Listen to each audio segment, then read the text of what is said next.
আসসালামু আলাইকুম, বিসমিল্লাহির রহমানির রহিম। দর্শক দেখতেছেন আমরা এই চীনা হাঁসকে কস্তুরি খাওয়াইতেছি, কেননা কস্তুরি খুব চীনা হাঁসের প্রিয় খাদ্য। কেননা কস্তুরি আর এই আপনি দেখতেছেন ধান, যে কোনো কম দামের ধান খাওয়াইলে হয়, কিন্তু আমাদের কাছে আমরা জমিনের ধান হাঁসকে খাওয়াইতেছি, যার জন্য আমরা ভালো ধানকে খাইতে দিছি।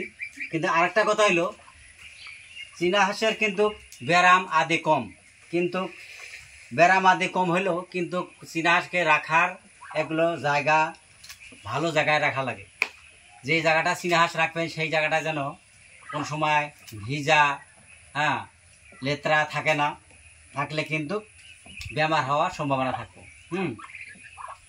আর দেখবেন ছোট থেকে যখন চীনা হাঁস আনবেন 5 থেকে 7 মাসের ভিতরে, 6 থেকে 7 মাস, 6 থেকে 7 মাসের ভিতরেই কিন্তু ডিম পাড়ার সময় হয়ে যায়। তো আরেকটা কাজ করবেন কি, আপনারা কোনো সময় বেশি করে চীনা হাঁসের বাচ্চা পালা বুদ্ধি করবেন না। করবেন কি, 8 থেকে 10টা, 10 থেকে 12টা, এর বেশি চীনা হাঁসের বাচ্চা কখনো আপনারা কিনে আনবেন না। কেননা আমি চীনা হাঁসের বাচ্চা 114টা কিনে আনছিলাম। 114টা কিনে আনার পর আমি কিন্তু ভালো সঠিকভাবে ট্রিটমেন্ট করতে পারি নাই, যার জন্য ট্রিটমেন্টের অভাবে সবগুলো হাঁসের বাচ্চাই মারা গেছে। কথা হইলো, হয়তো ছোট বাচ্চা যেরকম মানুষ করে ঠান্ডা গরম খাইতে দেওয়া যায় না, তদ্রুপ চীনা হাঁসের বাচ্চাও কিন্তু ছোট মানুষের মতো, ছোট বাচ্চার মতো মানুষ করা লাগে। কিন্তু আমরা তো প্রথম আমরা কোনো কিছু বুঝি নাই। যে চাচার কাছে বাচ্চাগুলো আনছিলাম, মোবাইলে ভিডিও দেখে গেছিলাম। চাচার বাড়ি হইলো নিউ হাতি কথা বোঝার।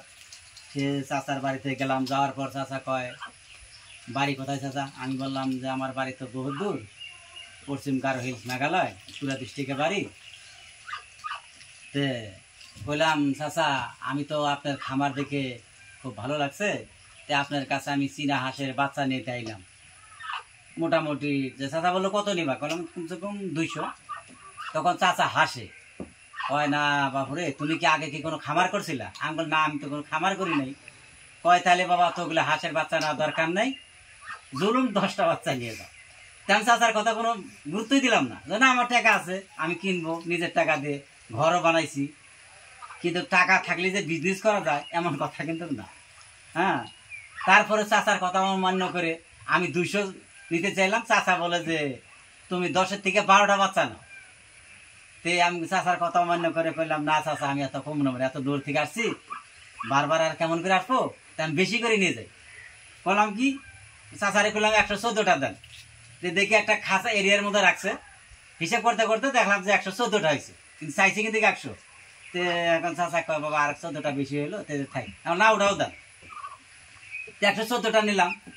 তে রাস্তাও লং রাস্তা, ধুবড়ি দিকে বহুত দূর যাওয়া লাগে। যে যাই হোক, আল্লাহর রহমতে বাড়িতে আল্লাহ ভালো ভালো আনাইছে, কিন্তু কোনো কিছু হয়নি। এটা কিন্তু একটু ঠান্ডা, ভালোই ঠান্ডার সিজন ছিল। ওই টাইমে করছি কি, যে প্লেন্টিন দিয়া একটা নৌকার মতো বানাইছি। নৌকার মতন বানাই, ওইখানে আদার খেলাই, ওইখানে সব কিছু করি। এগুলা হাসির কথা, আবার হাসির কথাও না, দুঃখের কথা। কিন্তু এই বাচ্চাগুলাকে আমরা করছি কি, হারিকে না দিয়ে আমার বাড়ি হলে করছি কি, কাপড় দিয়ে ঢেকে দিচ্ছি। এগুলো সব অক্সিজেনের অভাবে সব মারা গেছে।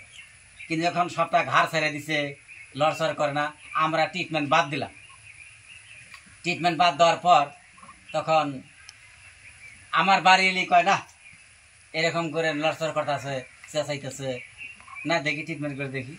তো 4টা বাচ্চা গরম পানি, তারপরে আপনার এই ধরনের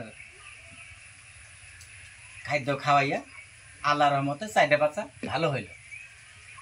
আচ্ছা, 4টা বাচ্চা ভালো হওয়ার পর তারপরে মনটা আবার খারাপ হয়ে গেল। এত টাকা খরচ করে ঘর বানাইলাম, আর বাচ্চা আছে 4টা। তো ওই চাচাটাকে ফোন করলাম, নিউ হাতি ভাতা বোঝার চাচাকে ফোন করলাম। চাচাকে কইলাম, চাচা এরকম এরকম সমস্যা। চাচা কয়টা বাচ্চা আছে? বাচ্চা আছে 4টা। চাচা তখন আসে, বাবু তোমাকে আগেই কইছিলাম 10 থেকে 12টা বাচ্চা নাও, এখন দেখাচ্ছি কত লসে পড়ে গেলা। তারপর চাচারে কইলাম না আমি তো কোনো লস হয় না চাচা, কিন্তু আমি এটার পিছনে কি আছে আমি দেখে ছেড়ে দিই, কেননা একবার লস হইলো বাদ দিলাম, তারপরে কিন্তু আর খামার হবো না। কিন্তু একের পর মাথা মারিয়ে থাকা লাগবো, নাইলে কিন্তু খামার হবো না। তারপর যখন চাচাকে এই দুঃখের কথাটা বললাম যে সবই মারা গেছে, চাচা আমাকে আচ্ছা ঠিক আছে বাবু তুমি একবার আসো। তারপর আমি গেলাম, যাওয়ার পর আমাকে চাচা আরো 10টা হাঁসের বাচ্চা দিয়ে দিছে। টাকা দিতে চাইছিলাম, চাচা নেয় নাই, কিন্তু দুষ্টা কিন্তু আমারই।